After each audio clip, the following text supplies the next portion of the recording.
EPFO यानी कर्मचारी भविष्य निधि संगठन को लेकर बड़ा फैसला। बीते 7 साल में ईपीएफ पर मिलेगा सबसे कम ब्याज।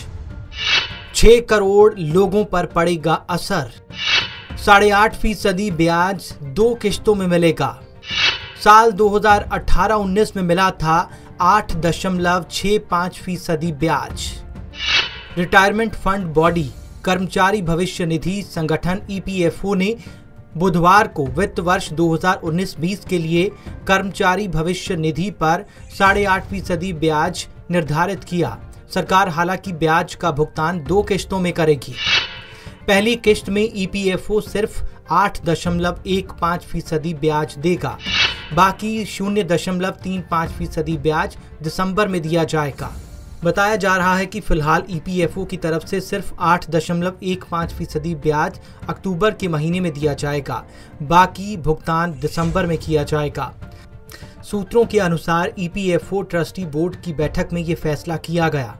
इसका असर 6 करोड़ ईपीएफओ सब्सक्राइबर्स पर होगा। ये ब्याज दर पिछले वित्त वर्ष के मुकाबले 0.15% कम है। साल 2018-19 में ईपीएफ पर 8.65% ब्याज दिया गया था। मार्च में हुई बैठक में की गई थी 8.5% ब्याज दर रखने की सिफारिश। इस साल मार्च की मीटिंग में श्रम मंत्री संतोष गंगवार की अध्यक्षता में बोर्ड ने 2019-20 के लिए 8.5% ब्याज देने का फैसला किया था। सूत्रों का कहना है कि वित्त मंत्रालय बीते वित्त वर्ष के लिए ईपीएफओ सब्सक्राइबर्स को 8.5% ब्याज देने पर अपनी मंजूरी पहले ही दे चुका है।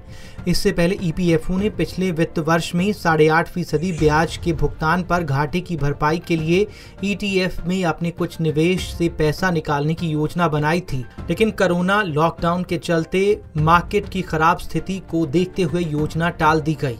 सूत्रों के मुताबिक ईपीएफओ की फैसला लेने वाली शीर्ष इकाई सेंट्रल बोर्ड ऑफ ट्रस्टी की दिसंबर में दोबारा बैठक होगी, जिसमें सब्सक्राइबर्स के अकाउंट में 0.35% ब्याज ट्रांसफर करने का फैसला किया जाएगा।